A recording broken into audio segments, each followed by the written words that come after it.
함께 나누신 하나님의 말씀 에레미야 애가 3장 19절부터 25절 말씀입니다. 함께 봉독합니다. 내 고초와 재난 곧 습과 담즙을 기억하소서. 내 심령이 그것을 기억하고 낙심이 되오나 중심에 회상한즉 오히려 소망이 있사옴은 여호와의 자비와 긍휼이 무궁하심으로 우리가 진멸되지 아니함이니이다.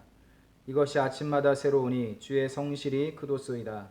내 심령에 이르기를 여호와는 나의 기업이시니 그러므로 내가 저를 바라리라 하도다.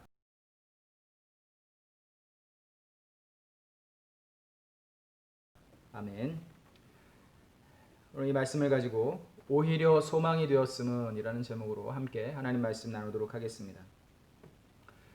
시대마다 그 사회의 시대상을 반영하는 그러한 말들이 있습니다. 우리나라 1950년, 60년대 그 시대적인 상황을 가장 잘 대변하는 말로는 보릿고개라는 말이 있죠. 가을에 추수한 곡식들이 양식들이 다 떨어져 갈 때쯤, 그래서 보리를 추수하기 직전까지 극심한 식량난에 시달렸던 매우 어려웠던 우리나라의 경제적인 그 상황들을 표현하는 말로 보릿고개라는 말이 그때 사용이 되어졌었죠.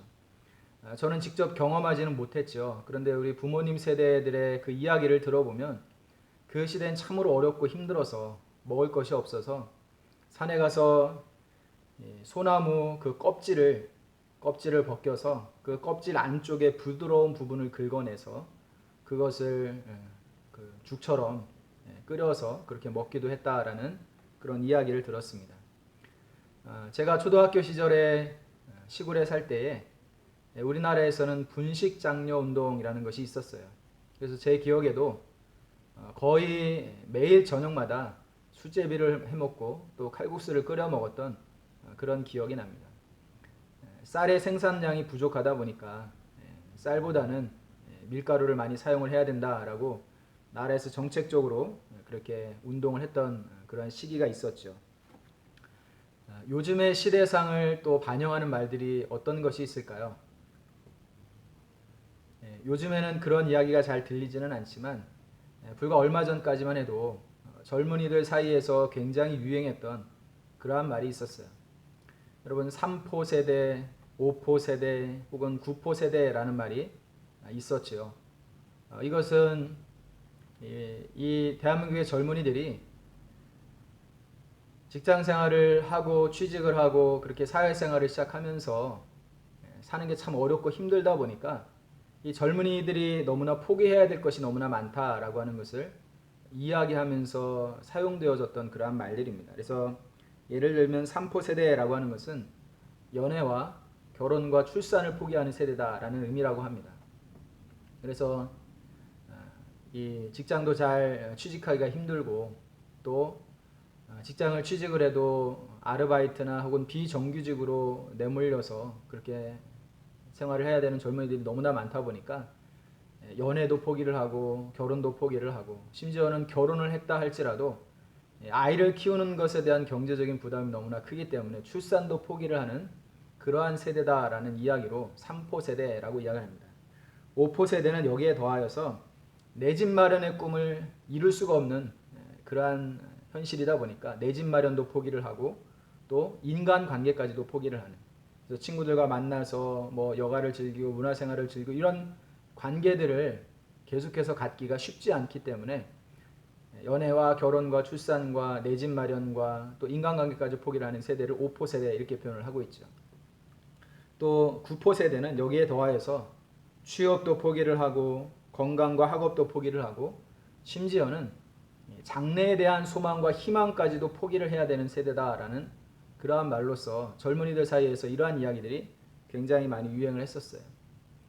또 내가 태어날 때부터 그 가정 형편이나 이런 것들을 비추어 보아서 어떤 사람은 금수저지만 어떤 사람은 흙수저다라는 이야기를 사람들이 많이 했었죠.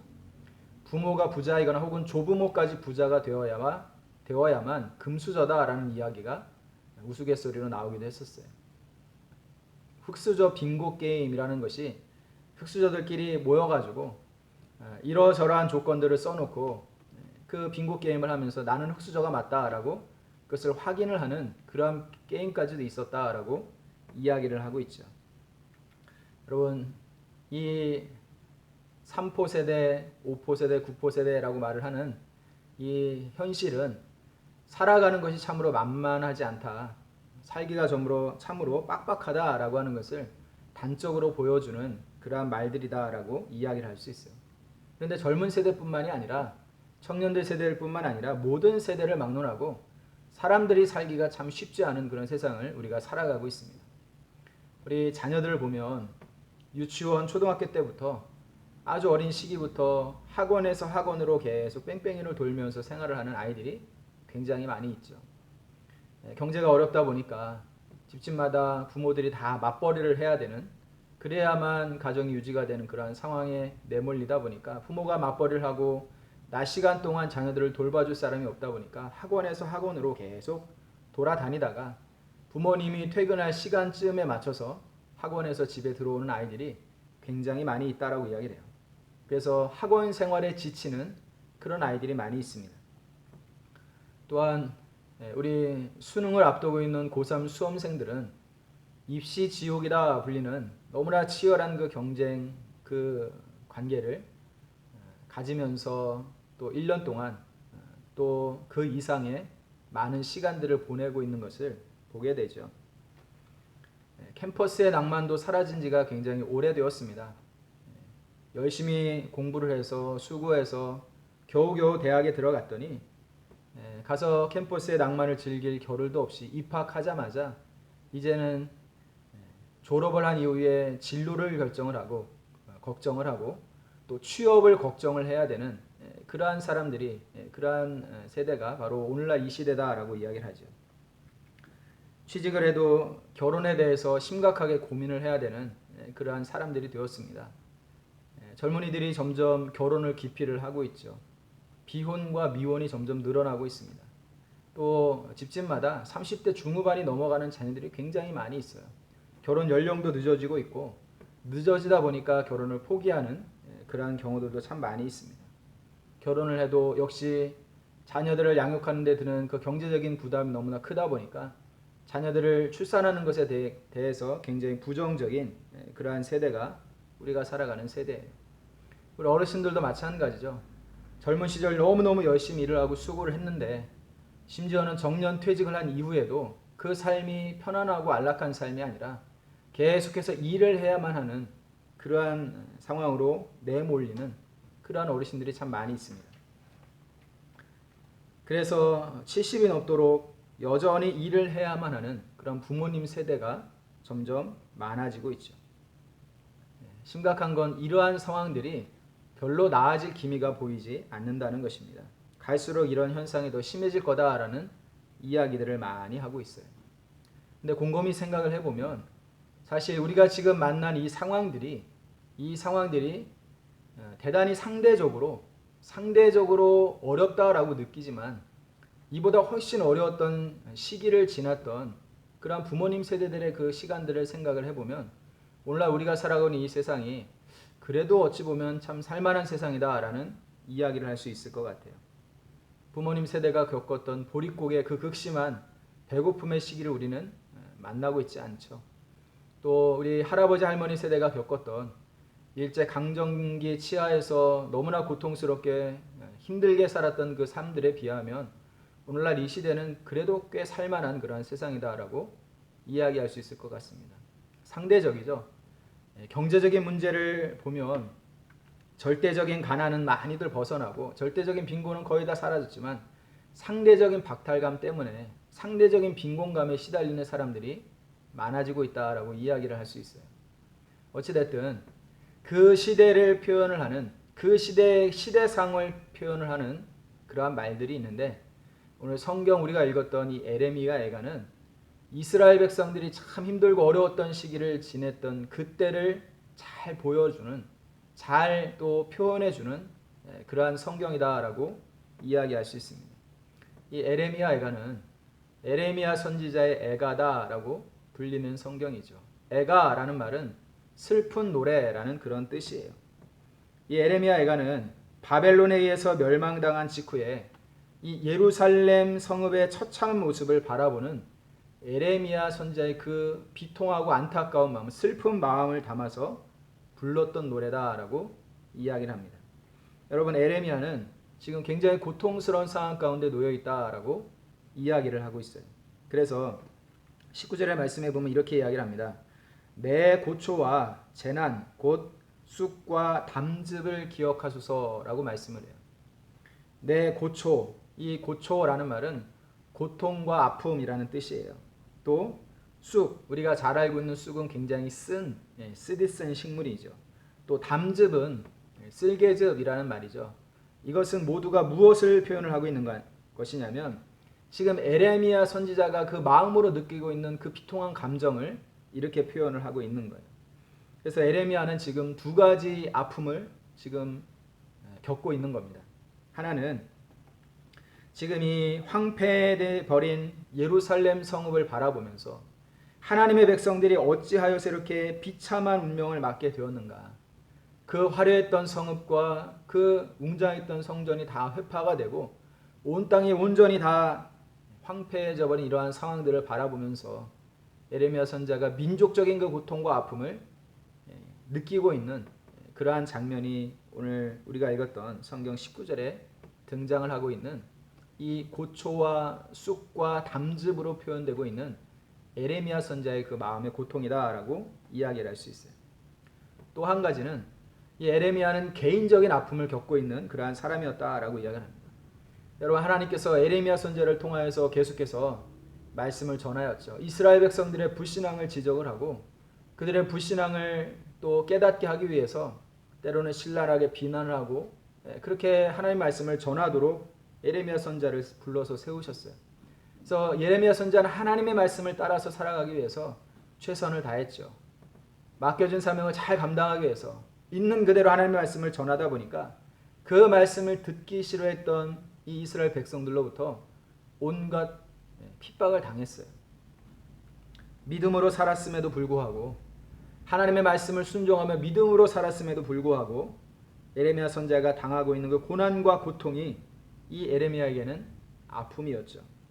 하나님의 말씀을 전했으나 끝내 돌이키지 않는 그러한 백성들을 보면서 느끼는 안타까움도 그 마음의 고통으로 찾아왔을 것이고 또 믿음으로 살려고 사명을 감당하면서 살려고 말씀에 순종하며 살려고 애를 썼음에도 불구하고 오히려 그에게 다가온 건 그에게 돌아온 건 비난이고 핍박이고 손가락질로 조롱이었다라고 이야기를 하고 있습니다. 그래서 에레미야는 지금 두 가지 아픔을 동시에 겪고 있어요.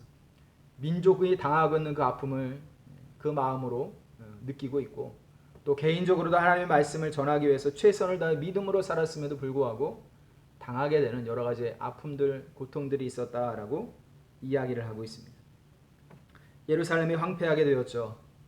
또 다 불타서 허물어져 버렸습니다. 그리고 그 땅에는 사람들이 별로 남아있지 않게 되었어요. 포로로 백성들이 전부 다 끌려가고 성전은 회파되어서 무너져 버려서 하나님의 영광이 거하였던 그 성전은 돌무더기가 되어버린 그러한 상황이었다라고 이야기를 하고 있습니다. 그래서 이 광경들을 지켜보는 에레미야는 슬픈 노래, 그 마음의 비통함을 담아서 슬픈 노래인 애가를 지어서 부를 수밖에 없었다라고 이야기를 하고 있는 것입니다. 우리 20절의 말씀을 보겠습니다. 내 심령이 그것을 기억하고 낙심이 되오나 라고 말을 하죠. 에레미야의 마음이 지금 낙심이 되었어요.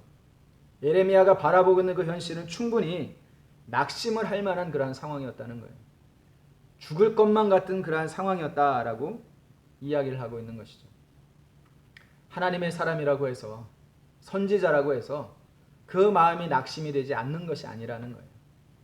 당하고 있는 그 현실이 비참하고 어려울 때 그것을 보면서 그 누구라도 낙심할 수 있다는 거죠.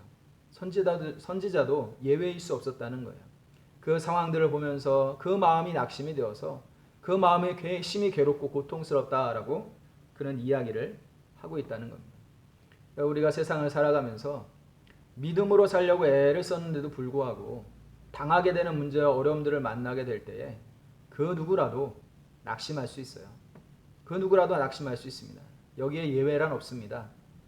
아무리 믿음이 좋은 사람이라 할지라도 때때로 그 마음이 낙심이 되어서 그 마음이 참 괴롭고 슬플 때가 있다는 것이죠. 그럼 목사도 하나님의 말씀을 전하고 가르치는 그 자리에 서 있다 보니까 매일같이 좌절감이라는 것을 느끼게 돼요. 매일같이. 하나님의 말씀을 전한 그 자리에 서 있지만 과연 나는 이 하나님의 말씀을 전하는 자리에 서서 말씀을 전하고 가르칠 만한 자격이 있는 사람인가 라고 스스로를 돌아볼 때 마음 한구석에 늘 자괴감이 들어요. 내가 과연 자격이 있는가? 말씀을 전하고 말씀대로 살아야 된다고 늘 강조하고 주장을 하지만 과연 나는 그 말씀대로 잘 살아가고 있는가 라고 나 자신을 돌아보게 되면 저 스스로도 부끄러움이 늘 마음에 올라올 때가 있어요. 누구든지 그럴 수 있다는 겁니다. 특별히 요즘같이 어렵고 힘든 시기를 살아가는 성도들에게 하나님께서 좀 뭔가 특별한 은혜를 부어주시고 우리의 삶을 좀 이 위기의 상황에서 좀 더 기회가 되어서 다른 사람들은 다 어려울지라도 성도들은 잘 되고 잘 풀리고 형통하게 돼. 그렇게 하나님이 인도해 주신다라고 한다면 얼마나 좋겠어요. 그런데 그렇지 못하죠. 다른 사람들이 어려울 때 성도들의 삶도 똑같이 어렵고 때로는 다른 사람들은 어렵지만 성도들의 삶은 안 어려운 게 아니라 오히려 그 사람보다 훨씬 더 어려움에 처할 때가 있는 것을 보게 된다는 겁니다. 그러할 때에 우리 모두는 낙심할 수 있어요. 낙심할 수 있다는 겁니다. 그런데 예레미야 선지자는 슬픈 노래인 애가를 지어 부르면서 이 고통스러운 현실을 바라보면서 개인적으로도 아픔을 겪고 민족적인 아픔을 공감을 하고 동감을 하면서 그 마음이 낙심이 되었다라고 이야기를 하고 있는데 여기서 끝나지 않습니다. 예레미야 선지자는 이어서 이렇게 고백을 합니다. 우리 21절의 말씀을 같이 읽겠습니다. 중심에 회상한즉 오히려 소망이 있사옴은 중심에 회상한즉이라는 말을 직역을 하면 내 마음에 담아두었더니 라는 뜻이에요. 이 고통스러운 현실을 바라보면서 안타깝고 너무너무 괴롭고 그렇지만 이것을 그 마음에 담아두었더니 그것이 오히려 소망이 되었다라고 말씀을 하고 있는 것이죠. 예레미야 선지자는 분명히 알았던 것입니다. 성도의 삶에 찾아온 고난과 고통이라고 하는 것, 그것은 아무 의미 없는 것이 하나도 없다라는 것을 알았다는 거예요. 우리가 당하는 고통과 고난에는 분명한 하나님의 뜻이 있음을 우리가 알아야 됩니다. 의미 없는 고난은 없다라는 것이죠. 더더욱이 성도들이 살아가면서 당하게 되는 고난은 더더욱 그렇다라고 이야기할 수 있습니다. 여러분, 세상 사람들도 그런 이야기들을 종종 해요. 쥐구멍에도 볕들 날이 있다라고 이야기를 하죠. 또 고진감래라는 말을 씁니다. 고통 뒤에 단 것이 있다. 고생 끝에 낙이 있다라고 이야기를 한다는 것이죠. 세상 사람들도 고난과 고통이 있을지라도 그것이 그것으로 끝나지 않고 그 뒤에는 반드시 좋은 날이 있을 거다라고 하는 어찌 보면 좀 막연한 기대감을 가지고 그 어려움들을 견뎌내는 그러한 사람들이 있다는 것이죠. 그런데 성도들은 이에 비할 바가 아니라는 겁니다. 왜냐하면 성도들은 막연히 이 고난이 끝나게 되면 뭔가 좋은 일이 있을 것이다 라고 하는 막연한 기대를 가지고 살아가는 사람들이 아니라 하나님께서 우리에게 주신 확실한 소망을 가지고 살아가는 사람들이기 때문에 그렇다라고 이야기할 수 있어요. 그래서 예레미야 선지자는 이렇게 이야기를 하죠. 22절에 보니까 여호와의 자비와 긍휼이 무궁하심으로 우리가 진멸되지 아니함이니이다. 지금 현실은 눈앞에 펼쳐진 현실은 굉장히 비참하고 암담한 현실이에요.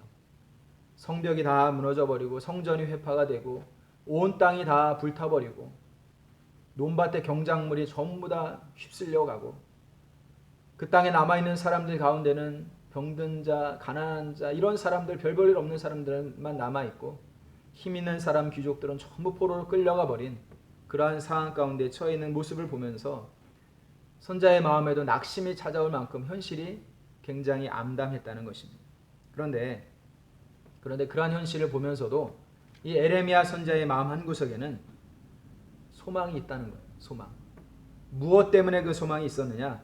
바로 여호와 하나님의 인자와 긍휼하심을 발견했기 때문이다라고 이야기를 하고 있어요.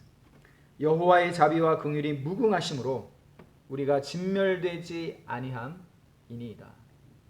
이런 성경에는 특별히 이스라엘 백성들의 포로기를 배경으로 쓰여져 있는 성경에는 하나님께서 돌아오게 하시는 자에 대한 이야기가 기록이 되어 있고 또 여전히 남아있는 남은 자들에 대한 이야기가 기록이 되어 있어요.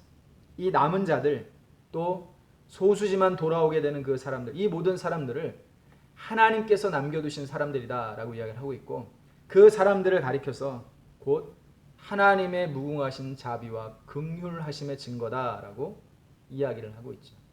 만일에 하나님께서 이스라엘 백성들이 하나님 앞에 범죄하고 하나님을 떠나고 믿음으로 살지 못하고 그 삶이 악해서 사람들을 함부로 대하고 학대하고 이렇게 하는 그 사람들의 삶을 있는 그대로 다 심판하셨다라고 한다면 한 사람도 남지 않고 전부 다 진멸될 것이 마땅한 당연한 그러한 사람들이었는데 하나님께서 남겨두신 자들이 있다는 거예요. 하나님의 남겨주신 자들 이 사람들이 바로 하나님의 무궁하신 자비와 긍휼하심의 증거다라고 말씀을 하고 있는 것이죠. 여러분 예루살렘에도 남은 자들이 있었습니다. 그들은 비록 세상 사람들의 눈으로 볼 때에 힘없는 사람들, 가난한 사람들, 혹은 병든 사람들, 육체적으로 온전하지 못한 사람들, 그러한 사람들만 남았어요. 잘 먹고 잘 살던 귀족들, 방백들, 관료들, 왕과 이런 백성들은 전부 포로로 다 끌려가 버렸죠. 예루살렘의 남은 자들은 비록 현실적으로 볼 때에는 굉장히 보잘것없는 볼품없는 그러한 사람들, 그러한 인생들이었음에도 불구하고 그럼에도 불구하고 이들이 하나님의 긍휼과 자비하심의 증거다라고 예레미야 선지자는 이야기를 하고 있는 것입니다. 여러분 여전히 남아있는 사람들이 있었죠. 비록 소수가 남았을지라도 또 모든 것들을 다 약탈당해서 빼앗겼을지라도 그 땅에 남아있는 소수의 것들이 여전히 있었다는 거예요. 그래서 그러한 것들을 바라보면서 예레미야 선지자는 빼앗겨버린 현실 가운데 다 빼앗겨버리고 사라져버린 것들로 인하여서 애통하는 것을 그치지 않고 여전히 남아있는 것들을 보면서 그 안에서 하나님의 긍휼과 자비하심을 발견하였기 때문에 그 마음에 소망이 있었다라고 우리 성경 말씀을 해주고 있는 것이죠. 여러분 성도라고 하는 사람들은 우리의 삶에 없는 것을 생각하고 그것에 아쉬워하며 살아가는 사람들이 아니라 우리의 삶에 여전히 남아있는 것들을 감사하며 살아가는 사람들이다라고 이야기할 수 있습니다. 여러분 우리가 가지지 못한 것이 얼마나 많이 있습니까? 상대적으로 많은 것을 소유한 사람들에 비하면 우리의 삶에는 너무나 부족한 것들이 많이 있어요. 집에 차가 뭐 3대 4대씩 있는 분이 계신가요? 또 비싼 외제차를 가지고 계신 분들 계신가요? 여러분 소위 잘 나가는 사람들은 집에 수억 원씩 되는 그 자동차들을 마치 물건을 수집하듯 그렇게 가지고 있는 사람들이 있어요. 평생 한 번도 구경해보지 못할 만큼의 값비싼 것들을 소유한 사람들이 있죠. 방마다 화장실에 딸려있는 큰 집에 사는 사람들이 있고 또 집안에 커다란 수영장을 가지고 있는 사람들이 있어요. 저도 개인적으로는 집에 좀 마당이 있어서 거기다 이렇게 농구 골대 하나 딱 세워놓고 집에서 이렇게 공 튀면서 노는 그런 걸 해보고 싶어요. 근데 모두가 꿈꾸는 그러한 사람들 누구가 다 살아가고 있지는 않지 않습니까? 대부분의 사람들은 가지지 못하는 것이 훨씬 많아요. 그러나 성도들은 우리의 삶에 없는 것, 이것으로 인하여서 아쉬워하고 그것 때문에 안타까워하는 사람들이 아니라 우리의 삶에 여전히 있는 것, 남아있는 것, 이런 것들을 발견하며 그 안에서 감사를 고백하는 사람들이다라고 이야기할 수 있죠. 여러분, 우리는 살아가면서 그런 생각들을 참 많이 하게 돼요. 요즘 젊은 세대들이 이 대한민국을 헬조선이다라고 표현하는 이유가 있지요. 젊은이들이 그렇게 표현하는 이유는 정말 이 대한민국이 너무나 살기가 힘들고 고단한 그런 나라이기 때문에 그렇게 이야기를 하고 있는 것이 아닙니다. 우리나라만큼 잘 사는 나라가 드물어요. 평균적으로 국민들 모두가 대부분 이렇게 그럭저럭 살고 있는 나라를 찾기가 그렇게 쉽지가 않습니다. 많은 나라들이 굉장한 어려움 가운데 살아가는 사람들이 있어요. 여러분 중국이라는 나라가 워낙 인구가 많죠. 14억이 넘는 인구를 가지고 있어요. 그러다 보니까 우스갯소리로 중국에는 우리나라 전체 인구수에 해당되는 만큼의 부자들이 살고 있다라고 이야기해요. 몇 천만 명의 부자들이 있다는 거예요. 그런데 상대적으로 그 많은 사람들이 부자가 있는 반면에 수많은 사람들이, 그의 몇십 배 몇백 배에 해당되는 수많은 사람들이 정말 기본적인 의식주를 잘 해결하지 못해서 어려움 가운데 처해서 살아가고 있는 사람들 얼마나 많이 있는지 몰라요. 이런 나라들에 비하면 여러분 우리나라는 참 그럭저럭 참 살기 괜찮은 그런 나라다라고 이야기할 수 있어요. 그럼에도 불구하고 젊은이들이 왜 우리나라를 헬조선이다라고 이야기를 하느냐?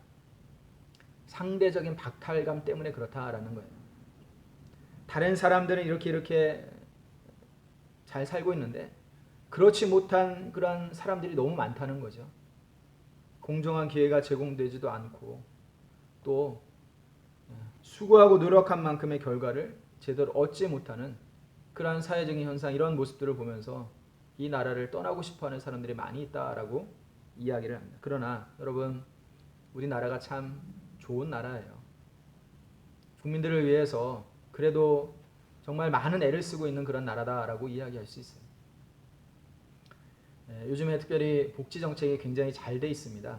또 복지를 위해서 애를 많이 쓰고 있죠. 물론 지금 이 펼치고 있는 복지 정책이 나중에 우리의 후손들, 우리의 자녀들의 세대에 부메랑이 되어서 돌아올 수도 있다라는 염려가 있지만, 그래도 적어도 지금 이 상황 속에서 보여지는 이 모습들을 보면 나라가 잘 이 국민들을 위해서 애를 쓰고 있다라는 그러한 것들을 참 여기저기서 많이 보게 돼요.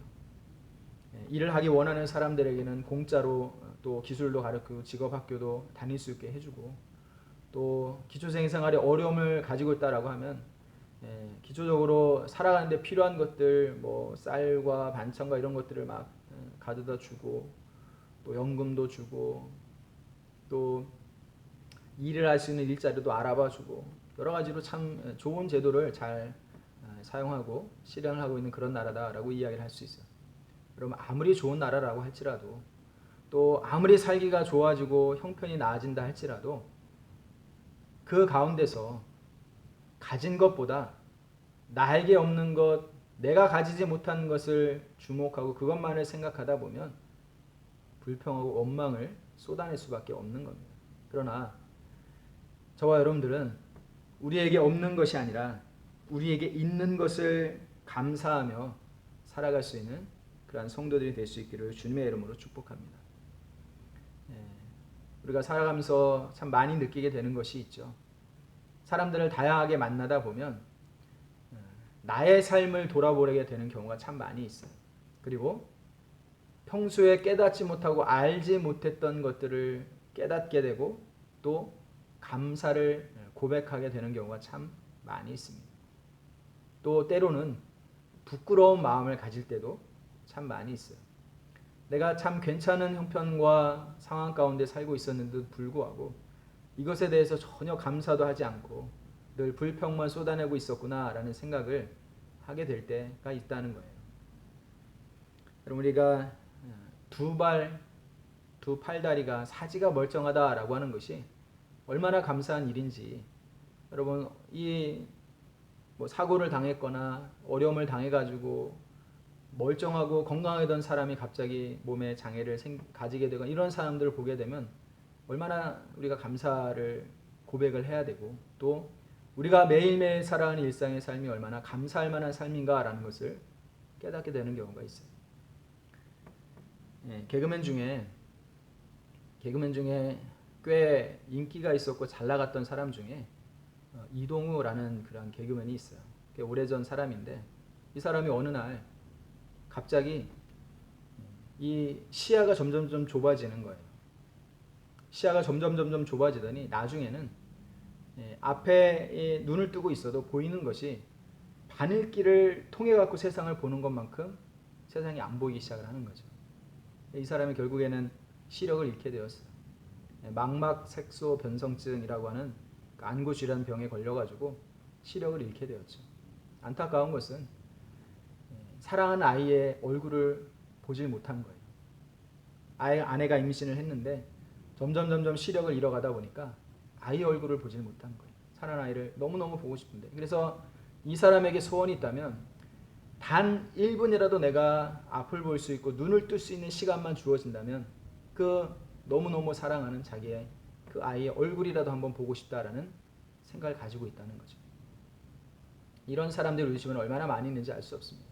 그렇다고 한다면 사실은 눈을 이렇게 번쩍 뜨고서 제대로 보고 다니는 것만으로도 우리는 너무너무 감사하고 또 감사하며 살아야 되는 그러한 사람들이, 뭐 눈이 작아서 쌍꺼풀이 없어가지고 눈이 예쁘지 않아서 이런 것은 차후의 문제죠.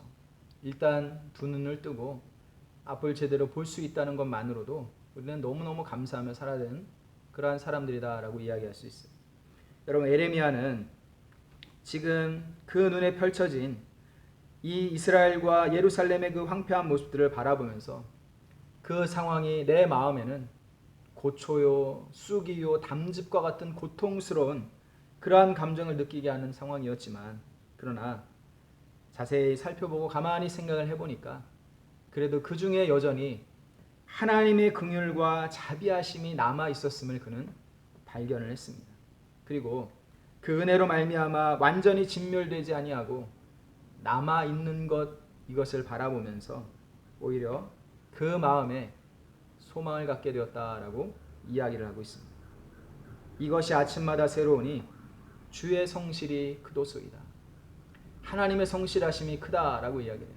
여러분, 사실 예루살렘이 이렇게 황폐하게 된 것은 하나님의 징계와 재앙을 만나서 이렇게 된 거예요. 하나님이 벌하신 것이, 하나님이 심판하신 거예요. 그럼에도 불구하고 하나님은 여전히 성실하시다라고 고백을 하고 있어요. 24절에 내 심령에 이르기를 여호와는 나의 기업이시니 그러므로 내가 저를 바라리라 하였다라고 이야기를 합니다. 예레미야 선지자가 할 일은 이제 여호와 하나님을 바라보는 것만 남았다라고 이야기를 하고 있어요. 그가 할 수 있는 것은 황폐한 그 땅을 바라보면서 슬퍼하고 낙심하고 주저앉아 있는 것이 아니라 여전히 이 땅을 위하여 하나님이 베푸신 이스라엘 백성들을 향하여 남겨두신 그 하나님의 은혜와 자비와 긍휼하심이 있음을 발견을 하고, 이제 우리가 해야 할 일, 내가 해야 할 일은 하나님의 은혜를 기다리고 바라보는 것이다 라고 이야기를 하고 있다는 것입니다. 여러분, 성도의 소망은 절대로 꺼지지 않습니다. 성도의 소망은 사라지지 않습니다. 왜냐하면 하나님이 신실하시기 때문에 그렇습니다. 하나님께서 하나님의 자녀들을 향하여 품고 계시는 그 선한 뜻과 계획을 이루시기까지 하나님은 절대로 중단함이 없으신 분이시고 여호와의 여심으로 이것을 이루어 가시는 분이시다라고 성경을 통하여 우리에게 분명히 말씀을 해주고 있기 때문입니다. 우리가 앞으로 살아가면서 어떤 문제와 고난을 만난다 할지라도 그것이 다가 아니라 그 가운데도 여전히 하나님의 긍휼과 자비하심이 남아있음을 발견을 하고 하나님을 향하여 소망을 가지고 살아가는 저와 여러분들 모두가 될 수 있기를 주님의 이름으로 축복합니다. 여러분, 오늘 성경에 쑥과 담즙과 고초와 같은 이 쓰디쓴 인생의 쓰디쓴 그러한 문제들, 어려움들을 만났을 때 이것을 꼭 기억하시길 바랍니다. 한약방에서 사용되어지는 거의 대부분의 약재들이 사실은 독초에 가깝다라고 이야기를 합니다. 독초에 가까운데 그 독초가 몸에 약으로 작용이 되는 그러한 것들이 참 많이 있다고 해요. 독초지만 먹으면 죽을 것 같은 그러한 것이지만 그것이 잘 사용이 되면 몸을 회복시키고 건강하게 만드는 약초로 또 동시에 사용이 된다는 것이죠. 여러분, 우리에게 있는 성도의 삶에 찾아오는 고난이라고 하는 것은 바로 이와 같은 것이라는 거죠. 쓰디쓴 것이에요. 고통스러운 것이에요. 그러나 그 고통을 통하여서 하나님의 은혜를 발견하고 자비하심과 긍휼하심을 발견하고 또 그 삶에 찾아왔던 모든 불신앙들을 제거하고 하나님께로 돌이키게 되면 독초와 같이 우리의 삶에 찾아왔던 그 쓰디쓴 고난들이 우리의 삶을 유익하게 만드는 그러한 약초처럼 작용을 한다라는 것을 잊지 마시기를 바랍니다. 고난은 성도의 신앙생활에 면역력을 키워주는 그러한 것으로 작용이 되는 거예요. 그래서 우리 엘림교회 모든 성도들이 이 에레미야 애가를 지어서 부르고 있는 이 에레미야 선지자의 마음과 이 상황들을 잘 생각하면서 우리가 이와 비슷한 상황에 처해 있을 때, 문제와 어려움을 만났을 때에 그 가운데 주저앉아 낙심하고 울고 슬퍼할 것이 아니라 그 가운데서도 여전히 남아있는 하나님의 긍휼과 자비하심을 발견을 하고 이것이 오히려 나의 마음의 소망이 되었습니다 라고 고백할 수 있는 우리 모든 성도들이 될 수 있기를 주님의 이름으로 축복합니다. 기도하겠습니다. 사랑이 많으신 하나님, 은혜를 감사합니다. 에레미야 선지자가 황폐화된 예루살렘의 모습을 바라보면서 한없이 비통한 마음으로 슬픈 노래 애가를 지어 부르면서 고백했던 이 내용들 우리가 살펴보면서 우리의 삶의 교훈을 얻기를 원합니다. 비록 쑥과 담즙과 같이 고통스러운 현실이지만 그러나 그 가운데서 그가 여전히 하나님의 긍휼과 자비하심이 남아있음을 발견하게 되었을 때에 이것이 오히려 그의 마음의 소망이 되었다라고 고백하고 있는데 이러한 믿음의 고백이 우리의 고백이 될 수 있기를 원합니다. 우리가 살아가면서 성도라는 이름으로 살아가면서 이 세상에서 당하게 되는 여러 가지 문제 어려움들을 만날 때에 그 가운데서 하나님의 은혜를 발견하게 하시고 우리의 삶에 없는 것으로 불평할 것이 아니라 남아있는 하나님의 은혜를 발견하며 감사를 고백할 수 있는 믿음의 사람들이 될 수 있도록 인도하여 주시옵소서. 감사를 드리며 예수님의 이름으로 기도드렸습니다. 아멘.